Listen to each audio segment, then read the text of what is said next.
विलोपन विधि प्रश्न वाले 3.4 विलोपन विधि में हम एक चर को विलोपित करेंगे, एक चर को बराबर के उसको काट देंगे। विलोपन का मतलब एक चर को विलोपित करना, खत्म करना। फर्स्ट क्वेश्चन है x जमा वाई बराबर 5, 2x घटा 3y बराबर 4। x या y दोनों समीकरणों में गुणांक को बराबर करते हैं। यहां x का गुणांक 1 है और यहां x का गुणांक 2 है, तो इसको हम किससे गुणा करेंगे? 2 से, ताकि x का गुणांक बराबर आ जाए। समीकरण 1 को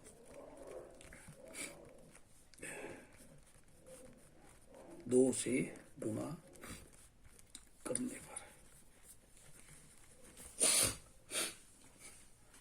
इसको 2 से गुणा करेंगे। 2x जमा 2y 2 पंजे 10। इसके नीचे 2x घटा 3y बराबर है 4। अगर ये जोड़ने से कट जाते हैं, दोनों कैंसिल होते हैं, तो जोड़ना हमने। अगर नहीं कैंसिल होते तो नीचे वाली समीकरण के चिन्ह पलटने होते हैं। यहाँ जमा है तो घटा हो गया, घटा है तो जमा हो गया, यहाँ जमा है तो घटा, इससे ही कट गया।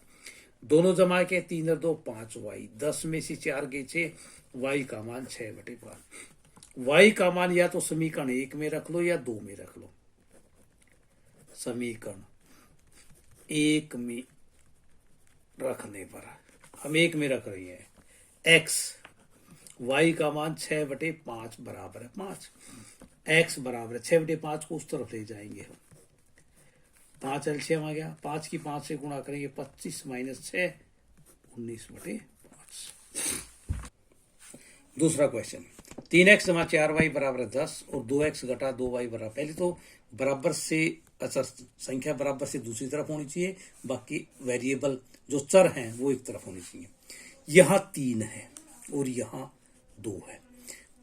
यहाँ अगर 3 है, 3 और 2 के पाड़े में 6 आता है, तो इसको 2 से गुणा कर देंगे हम इसको 3 से, ताकि दोनों गुणांक बराबर हो जाए। कोई जरूरी नहीं x का गुणांक बराबर करना है, हम y का भी कर सकते हैं। समीकरण 1 व 2 को क्रमशः 2 व 3 से गुणा करने पर हम इसको 2 से गुणा करें। 2 तिया 6x, 2 चौके 8y और 10 दूनी 20। इसको हम 3 से गुणा करेंगे। 3 दूनी 6x, 3 दूनी 6y, 3 दूनी 6, घटा देंगे। ये दोनों बराबर हैं, चिन्ह पलट देंगे हम, क्योंकि ये कैंसिल नहीं हो रहे, कट नहीं रहे।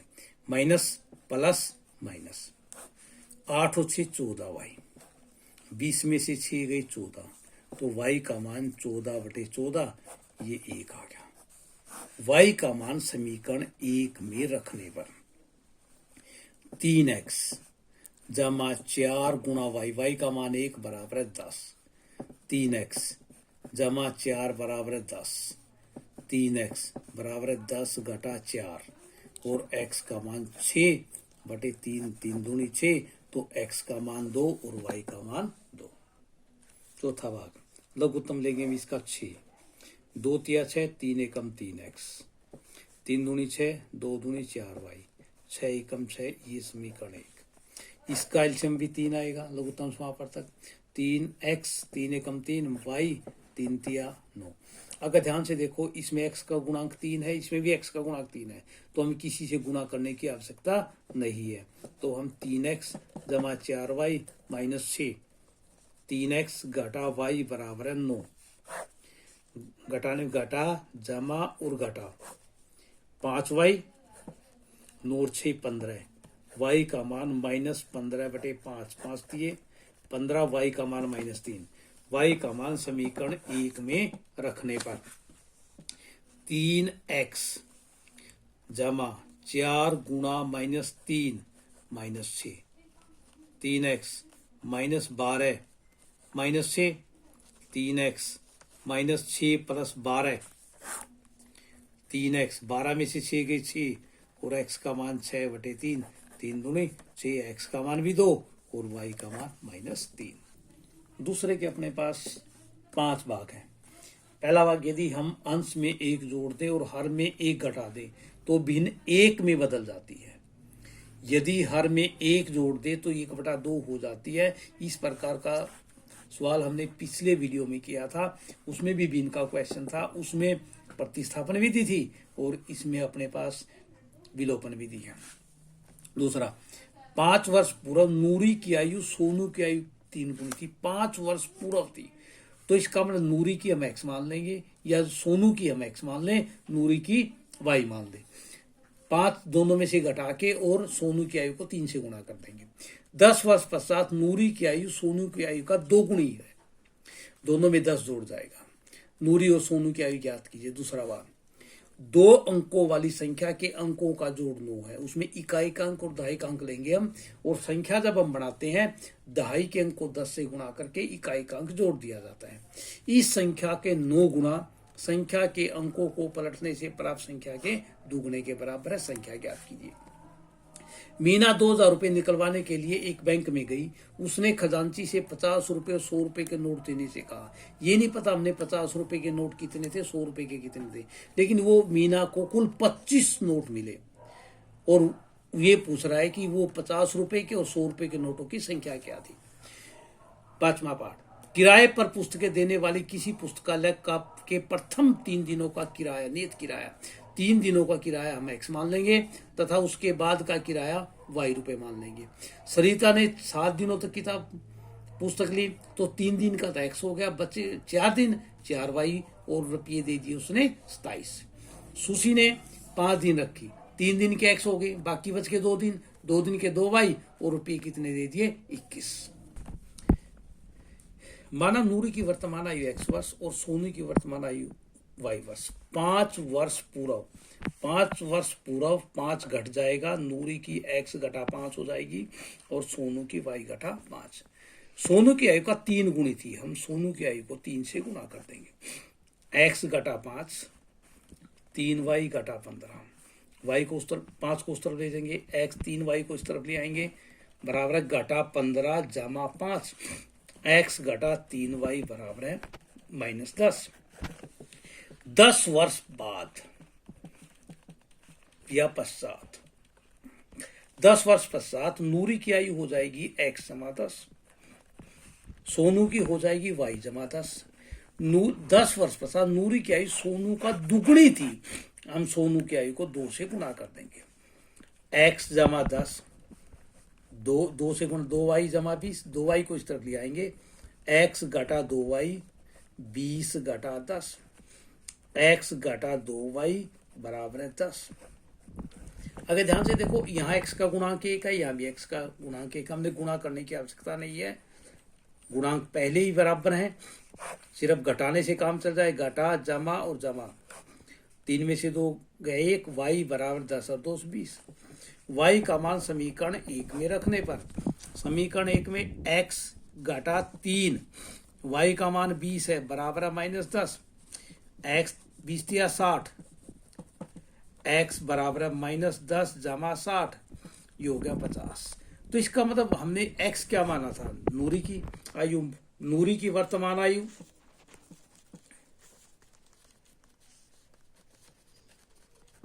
होगी 50 वर्ष और सोनू की वर्तमान आयु जो हमने निकाली वो अपने पास 20 वर्ष हो जाएगी। 2 अंकों की संख्या के अंकों का जोड़ 9 है। इस संख्या का 9 गुना संख्या के अंकों से को पलटने से प्राप्त संख्या के 2 गुणे के बराबर है। अगर हम संख्या लेते, मान लो कहीं इकाई का अंक हम 2 ले लेते हैं और दहाई का अंक हम 3 ले लेते हैं। अगर संख्या हम बनाते हैं तो दहाई के अंक को 10 से गुणा करके इकाई का अंक जोड़ देते हैं। यह ऐसी संख्या बनाई जाती है, 2 अंकों की संख्या। तो इसलिए हमने इकाई का अंक भी मानना पड़ेगा, दहाई का अंक भी मानना पड़ेगा। हमने इकाई का अंक एक्स मान लिया और दहाई का अंक क्या मान लिया, वाई। जब हम 2 अंकों की संख्या बनाएंगे तो दहाई के अंक को 10 से गुणा कर देंगे, वाई को 10 से गुणा कर देंगे और इकाई का अंक जोड़ देंगे। अंक पलटने पर संख्या, अंक पलटने का मतलब अब ये दहाई का बन जाएगा और ये क्या बन जाएगा, इकाई का। अब उल्टा हो जाएगा 10x जमा वाई। उसने कहा है कि इन अंकों का जोड़ 9 है, तो हम अंकों का जोड़ किसके बराबर रख देंगे, 9। उसने ये भी कहा है कि इस संख्या का 9 गुना, हम इसको 9 से गुणा कर देंगे। इसके अंक पलटने से ये संख्या प्राप्त हुई है, इसके दुगने के बराबर है, हम इसको 2 से गुणा कर देंगे। तो 90y जमा 9x बराबर है 20x जमा 2y। हम एक साइड ले लेंगे सभी को। 90y जमा 9x घटा के 20x घटा के 2y। 20 घटा के है 9 जमा के तो घटा के 11x। 90 जमा के हैं 2 घटा के है 88y। ये 11 से भाग हो रही, 11 से भाग कर देंगे हम। 11 कम 11, 11 8 88। ये समीकरण 2। इसका और इसका गुणांक बराबर है, इसको हम लिख लेंगे। अगर ध्यान से देखो, ये दोनों जोड़ने पर ही कट रहे हैं। अगर जोड़ने पर कट रहे हैं तो हमने नीचे वाली समीकरण के चिन्ह पलटने की आवश्यकता नहीं होती। 8 1 9, 9y बराबर 9, y का मान 9/9 1। y का मान समीकरण 1 में रखने पर y का मान x, y का मान 1 बराबर 9 और x का मान 9 माइनस 1 क्या होगा 8। अब हम इसमें रखेंगे, संख्या थी अपने पास 10y जमा x, 2 अंकों की 10। y का मान मेरे पास 1 आया और x का 8 आया। 10 जमा 8 और संख्या मेरे पास 18 हो गई। इसकी मैं समीकरण बता रहा हूं। मान लो 3 दिन का किराया हमने x रुपए मान लिया, अतिरिक्त दिन का किराया हमने y रुपए मान लिया। जब इसमें सरिता ने 7 दिन तक किताब लिखी, 3 दिन का तो हम x ले लेंगे, बच गया हमारे पास 4 दिन। 1 दिन का y है, 4 दिन का 4y हो गया। रुपये हमने दे दिए 27। सुशी ने 5 दिन किताब रखी, 3 दिन का तो दे दिया हमने x रुपए, 5 में से 3 गया, 2 दिन लगे, 2 दिन का 2y, वो हो जाएगा 21 रुपए। इसी प्रकार चौथा क्वेश्चन, 2000 रुपए निकालने हैं। मान लो 50 रुपए के नोट हमने x मान लिए, 100 रुपए के नोट हमने y मान लिए। नोटों की संख्या अपने पास 25 है, तो इसका मतलब x जमा y अपने पास क्या होगा 25 हो गया। हमारे पास अगर 50 के 2 नोट दें तो 50 गुना 2 रुपए हो गए। 3 नोट दे 50 गुना 3 नोट दे, उसने x नोट दिए हुए हैं तो इसका मतलब 50x रुपए हो गए।